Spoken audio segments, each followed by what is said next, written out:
दोस्तों आज के इस वीडियो में हम ईएसबी की न्यू वैकेंसी ग्रुप 1 सब ग्रुप 3 समूह 1 उपसमूह 3 की वैकेंसी के लिए आप किस तरह से ऑनलाइन आवेदन कर सकते हैं इसका कंप्लीट प्रोसेस देखने वाले हैं। इस वीडियो को देखने के बाद आप काफ़ी आसानी से अपने मोबाइल फ़ोन से या फिर अपने पीसी से इस वैकेंसी के लिए एप्लीकेशन कर सकते हैं। तो फ्रेंड्स सबसे पहले हमें इसकी ऑफिशियल वेबसाइट पर आ जाना है। लिंक आपको जो है नीचे डिस्क्रिप्शन में देखने को मिल जाएगा। जैसे उस पर आप क्लिक करते हैं तो आपके सामने इस तरह से पेज ओपन हो जाएगा ईएसबी का। अब यहाँ पर देखिए आप नीचे आते हो उपलब्ध सेवाओं में आपको आबकारी मिलता है सेकंड नंबर पर, जिस पर हमने पहले से वीडियो बनाया हुआ है आबकारी आरक्षक के लिए। तो आप वो वीडियो देखकर इस वैकेंसी के लिए अप्लाई कर सकते हैं। उसी के नीचे आपको ऑप्शन मिल जाता है समूह 1 उपसमूह 3 संयुक्त भर्ती परीक्षा 2024। तो अब यहाँ पर इस वैकेंसी को एप्लीकेशन करने के लिए आपको नीचे देखिए आवेदन पत्र के सामने लिंक दिया गया है। आप यहाँ पर क्लिक करके अप्लाई कर सकते हैं। लेकिन दोस्तों जब भी आप ईएसबी कोई वैकेंसी के लिए एप्लीकेशन करते हैं तो यहाँ पर सबसे पहले आपके पास व्यापम प्रोफाइल या फिर ईएसबी का प्रोफाइल होना चाहिए।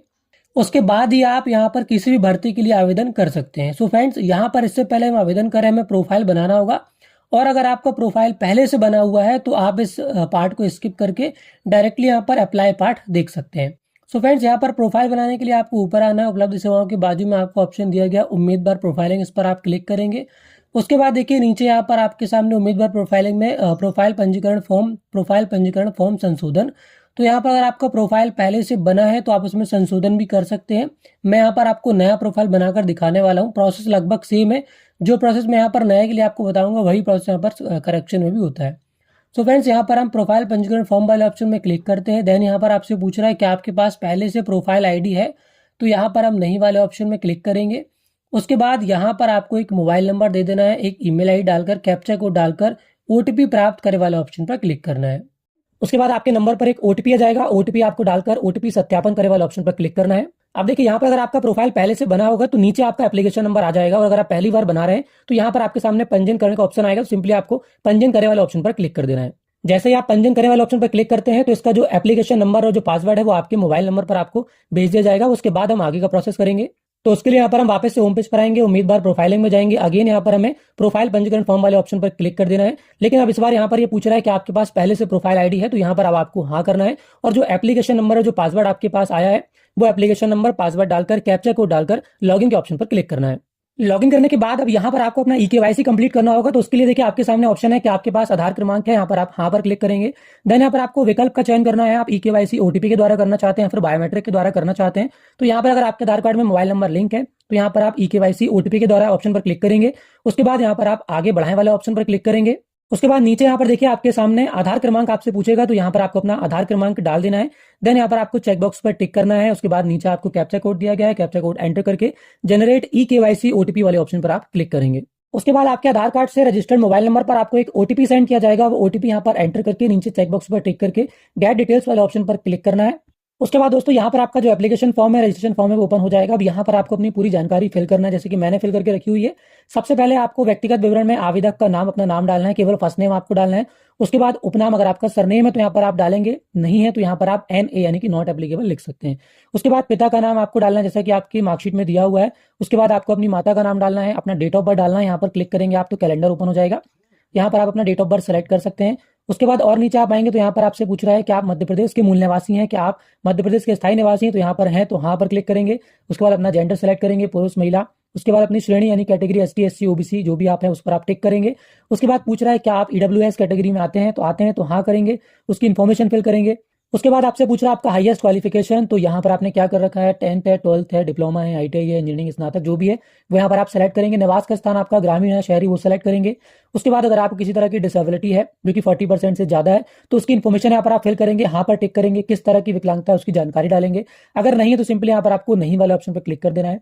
देन और नीचे आप यहाँ पर आएंगे तो आपसे पूछ रहा है वैवाहिक विवरण, अगर आपकी शादी हो गई तो यहाँ पर आप हाँ करेंगे। शादी की तिथि डालेंगे, जीवित बच्चों की संख्या डालेंगे, अंतिम बच्चे की जन्म तिथि डालेंगे। और यहाँ पर अगर आपकी शादी नहीं हुई तो सिंपली आपको नहीं वाले ऑप्शन पर क्लिक कर देना है। थोड़ा और नीचे आएंगे तो यहाँ पर पत्र व्यवहार के लिए वर्तमान पता आपको डालना है। तो जो भी आपका प्रेजेंट एड्रेस है, मकान नंबर, क्षेत्र, कॉलोनी का नाम, गली मोहल्ले, गांव का नाम, शहर, तहसील का नाम, आपका राज्य, आपका जिला और आपका एरिया पिन कोड यहाँ पर आपको डाल देना है। नीचे आपका मोबाइल नंबर और आपकी ईमेल आईडी आ रही है, चाहे तो यहाँ पर आप ईमेल आईडी चेंज कर सकते हैं, लेकिन मोबाइल नंबर यहाँ पर चेंज नहीं होगा। स्क्रॉल कर थोड़ा और नीचे आएंगे तो यहाँ पर देखिए संलग्न दस्तावेज आपसे पूछ रहा है। तो सबसे पहले आवेदक के शरीर का स्थायी चिन्ह, तो यहाँ पर एक कोई भी आइडेंटिफिकेशन मार्क आपको डाल देना है। आपके बॉडी में कहीं भी तिल होगा, कटे फटे का निशान होगा या फिर जले का निशान होगा जो कि परमानेंट है, वो यहाँ पर आपको डाल देना है। उसके बाद आपसे पूछ रहा है कि यहाँ पर परीक्षा कक्ष में प्रस्तुत किया जाने वाला कोई भी एक पहचान पत्र, तो यहाँ पर हमने आधार कार्ड डाल दिया है। नीचे ऑटोमेटिक आपका आधार कार्ड नंबर आ जाएगा। आप नीचे जाएंगे, बायोमेट्रिक परीक्षण का विवरण पूछ रहा है, तो क्या आपको बायोमेट्रिक फिंगरप्रिंट में कोई समस्या है, तो है तो हाँ करेंगे, अदरवाइज यहाँ पर आपको सिंपली नहीं वाला ऑप्शन टिक रहने देना है। उसके बाद यहाँ पर सबसे नीचे घोषणा पत्र दिया हो तो यहाँ पर आपको चेकबॉक्स पर टिक करना है, पंजीकरण करने वाले ऑप्शन पर क्लिक करना है। तो उसके बाद यहाँ पर आपकी जानकारी है वो देखिए सेव हो चुकी है। अब यहाँ पर आप नेक्स्ट पेज में आ चुके हैं जहाँ पर आपको डॉक्यूमेंट अपलोड करना है। तो आप देख सकते हैं यहाँ पर आपको अपना एक फोटोग्राफ, अपना सिग्नेचर और अपना हैंड रिटन टेक्स्ट अपलोड करना है। दोस्तों यहाँ पर व्यापम प्रोफाइल में काफी सिंपल कर दिया गया। पहले आपको एक पूरा टेम्पलेट अपलोड करना होता था, बट यहाँ पर आप अलग अलग अपना फोटो, साइन और जो हैंड रिटन टेक्स्ट वो अपलोड कर सकते हैं, जो कि काफी आसान है। तो यहाँ पर जो हैंड रिटन टेक्स्ट वो आपको कैसे तैयार करना है और फोटो साइन आपको यहाँ पर देखिए थोड़ा सा आप ऊपर आएंगे तो यहाँ पर आपको एक डाउनलोड टेम्पलेट का ऑप्शन दिया गया, इस पर आप क्लिक कर देंगे। तो देखिए कुछ इस तरह का यहाँ पर आपको हैंड रिटन टेक्स्ट दिया गया है, इस तरह से आपको लिखना है। ऊपर देखिए आपको स्व घोषणा सेल्फ डिक्लेरेशन दिया गया है। तो यहाँ पर आप ये हिंदी वाला या फिर हिंदी के, अगर आप हिंदी नहीं लिखना चाहते हैं तो आप इंग्लिश वाला इस बॉक्स के अंदर लिख सकते हैं, या फिर आप ब्लैंक पेज में भी लिख सकते हैं, कोई दिक्कत नहीं है। आपको इतने स्पेस में लिखना है, इसलिए आपको मैंने टेम्पलेट दिखा दिया है। तो आप इस तरह से यहाँ पर हिंदी वाला या फिर इंग्लिश वाला टेक्स्ट लिख लेंगे। उसके बाद उसकी फोटो क्लिक कर लेंगे, अगर आप मोबाइल से बना रहे हैं फिर उसको आप स्कैन कर लेंगे और यहाँ पर बारी बारी से तीनों चीजें आपको अपलोड कर देना है। दोस्तों अपलोड करने से पहले आपको साइज का ध्यान रखना है। यहाँ पर देखिए 220 केबी से ज्यादा साइज नहीं होना चाहिए, तो वो आप यहाँ पर चेक कर लेंगे। और अगर आपका साइज ज्यादा है तो आप सिंपली कोई भी एआई टूल से गूगल में आप सर्च कर देंगे डॉक्यूमेंट रिसाइजर, तो वहां से आप अपने अकॉर्डिंग यहाँ पर साइज चेंज कर सकते हैं कोई भी एआई टूल यूज करके। तो यहाँ पर सबसे पहले हमें फोटो अपलोड करना है, तो यहाँ पर हम ब्राउज पर क्लिक करेंगे और फोटो सेलेक्ट करेंगे। तो यहाँ पर फोटो ब्राउज करने के बाद आप देख सकते हैं आपके सामने फोटो आ जाएगी। अब यहाँ पर आपको क्रॉप टूल से इस फोटो क्रॉप कर लेना है। देन यहाँ पर राइट टिक पर आप क्लिक करेंगे तो आपका फोटो आपके सामने आ जाएगा। अब इसी तरह से आपको यहाँ पर सिग्नेचर अपलोड करना है, तो यहाँ पर आपको सिग्नेचर ब्राउज कर लेना है। अब देखिए यहाँ पर जैसे ही आप टेम्पलेट अपलोड करते हैं या फिर फोटो सिग्नेचर अपलोड करते हैं तो आपके सामने एक प्रॉब्लम जाएगी। यहाँ पर क्रॉप करते समय हो सकता है कि आपका टेक्स्ट या फिर आपके सिग्नेचर इस बॉक्स के बाहर जा रहे हैं। तो आपको क्या करना है, आपको ट्रिक यूज करना है। जो भी आप यहाँ पर मैटर या फिर सिग्नेचर कर रहे हैं उसके चारों तरफ आपको जो ब्लैंक स्पेस है वो थोड़ा सा ज्यादा रखना है, जिससे आप यहाँ पर क्रॉप करेंगे तो सेंटर में आपका जो भी मैटर है, टेक्स्ट या सिग्नेचर, वो काफी आसानी से आ जाएगा। तो इस तरह से यहाँ पर आप क्रॉप करके राइट टिक पर क्लिक करेंगे तो आपका जो फोटो, सिग्नेचर और टेक्स्ट है वो अपलोड हो जाएगा। अब यहाँ पर देखिए आपको 3 चेकबॉक्स दिए गए हैं, फोटो के नीचे दिया गया है, सिग्नेचर के नीचे दिया गया है और हैंड रिटन टेक्स्ट के नीचे दिया गया है। तीनों पर आपको टिक कर देना है। देन यहाँ पर नीचे आपको ऑप्शन दिया गया है upload photo, signature and hand written text, इस ऑप्शन पर आपको क्लिक कर देना है। जिसके बाद दोस्तों यहाँ पर हमारा फोटो, सिग्नेचर और जो हमारा टेक्स्ट था वो अपलोड हो चुका है। अब यहाँ पर देखिए आपको डॉक्यूमेंट अपलोड करना है। तो यहाँ पर अगर आप ST SC OBC कैटेगरी के हैं तो देखिए यहाँ पर डेट ऑफ बर्थ प्रूफ तो सभी को डालना है, जो कि आप 10th की मार्कशीट यहाँ पर अपलोड कर सकते हैं। अगर आप ST SC हैं तो आपका जाति प्रमाण पत्र आपसे मंगा रहा होगा। अगर आप विकलांग हैं तो दिव्यांगता प्रमाण पत्र मंगा रहा होगा। और यहाँ पर अगर आपने कोई और भी एक्स्ट्रा चीजें ली हुई है, कोई भी एक्स्ट्रा बेनिफिट लिया, उसका सर्टिफिकेट यहाँ पर आपसे मांगेगा। तो जो भी डॉक्यूमेंट यहाँ पर आपसे मांग रहा है वो आपको अपलोड करना होगा। यहाँ पर दोस्तों साइज का काफी प्रॉब्लम जाता है डॉक्यूमेंट रिसाइज करने में। तो यहाँ पर आप देख सकते हैं आपको जो विड्थ है 700 से 800 पिक्सल, हाइट यहाँ पर 400 से 950 पिक्सल होना चाहिए। तो अगर आप ये यहाँ पर रिसाइज नहीं कर पा रहे हैं तो मैं आपको एक सिंपल इसका ट्रिक बताता हूँ। आपको चले जाना है सरकारी रिजल्ट टूल वाले ऑप्शन पर, इसका जो लिंक है मैं नीचे आपको डिस्क्रिप्शन में दे दूंगा। काफी आसानी से यहाँ से आप रिसाइज कर सकते हैं। सिंपली आपको यहाँ पर आकर सेलेक्ट फाइल में क्लिक करके वो डॉक्यूमेंट अपलोड करना, सेलेक्ट कर लेना है जो कि आप रिसाइज करना चाहते हैं। मैं केवल एक डॉक्यूमेंट यहाँ पर आपको रिसाइज करके दिखा देता हूँ। तो यहाँ पर आप देख सकते हैं मैंने डॉक्यूमेंट सेलेक्ट कर रखा है पहले से। आप सिंपली यहाँ पर आपको देखिए कस्टम साइज वाले ऑप्शन पर चले जाना है और यहाँ पर आपको एक ऑप्शन मिलेगा MPPAB मार्कशीट एंड सर्टिफिकेट, इस ऑप्शन पर आपको क्लिक कर देना है, सेलेक्ट कर लेना है इस ऑप्शन को। उसके बाद सिंपली यहाँ पर आपको नीचे रिसाइज का ऑप्शन दिया गया है, रिसाइज पर आप क्लिक कर देंगे तो ये जो वेबसाइट है, ये जो टूल है, काफी आसानी से आपका जो डॉक्यूमेंट है उसको रिसाइज करके दे देता है। सिंपली यहाँ पर आप डाउनलोड इमेज में क्लिक करके इस डॉक्यूमेंट को डाउनलोड कर सकते हैं और उसके बाद यहाँ पर चूज फाइल में क्लिक करके उस डॉक्यूमेंट को अपलोड कर सकते हैं। इसी तरह से जो भी डॉक्यूमेंट आपको रिसाइज करना है, सेम प्रोसेस है, डॉक्यूमेंट को सरकारी रिजल्ट टूल वाले वेबसाइट पर जाकर अपलोड कीजिए और जो ऑप्शन मैंने आपको बताया था वो ऑप्शन सेलेक्ट करके उसको काफी आसानी से रिसाइज करके डाउनलोड कर सकते हैं। तो आप देख सकते हैं हमने यहाँ पर सारे डॉक्यूमेंट उसी टूल से रिसाइज करके बारी बारी से चूज फाइल में क्लिक करके सेलेक्ट करके उसको अपलोड कर दिया है। अब यहाँ पर हमारा सारा प्रोसेस कंप्लीट हो गया। सिंपली हम सबमिट डिटेल्स वाले ऑप्शन पर क्लिक कर देंगे। जिसके बाद दोस्तों आप देख सकते हैं यहाँ पर हमारा जो व्यापम प्रोफाइल या फिर ESB प्रोफाइल है वो बनके तैयार हो चुका है। काफी आसानी से हमने यहाँ पर प्रोफाइल बना लिया। अब देखिए जैसे यहाँ पर आपका प्रोफाइल बनके तैयार हो जाता है तो वापस से हमें होम पेज पर आना है। उपलब्ध सेवाओं में समूह 1 समूह उपसमूह 3 के नीचे आवेदन पत्र के सामने देखिए ये ग्रीन कलर का एक आइकन आपको दिया गया है PDF के नीचे, इस पर आपको क्लिक कर देना है। देन यहाँ पर डिक्लेरेशन आपके सामने आएगा, चेकबॉक्स पर टिक कर आगे बढ़ाए वाले ऑप्शन पर आप क्लिक करेंगे। अब यहाँ पर देखिए आपसे सामान्य पंजीकरण क्रमांक और डेट ऑफ बर्थ पूछ रहा है। तो अभी आपने जो प्रोफाइल बनाया हुआ है उसमें आपको सामान्य पंजीकरण क्रमांक मिल गया होगा। वो नंबर और डेट ऑफ बर्थ यहाँ पर डालकर कैप्चा कोड डालकर सत्यापित कर आगे बढ़ाए वाले ऑप्शन पर क्लिक करेंगे। उसके बाद देखिए आपने जो प्रोफाइल बनाया है वो यहाँ पर ओपन हो जाएगा। अब इसको आपको आगे बढ़ाए वाले ऑप्शन पर क्लिक करना है। जिसके बाद आपका जो आगे का आवेदन है वो ओपन हो जाएगा। अब यहाँ पर देखिए आपको डायरेक्टली जाना है पॉइंट नंबर 34 में, जहाँ पर आपसे संवर्ग क्लास पूछ रहा है। तो क्या आप भूतपूर्व सैनिक हैं, दिव्यांग हैं या फिर संविदा कर्मी हैं? अगर कुछ है इसमें से तो आप टिक कीजिए, नहीं तो बिना वर्ग वाले ऑप्शन में आप क्लिक करेंगे।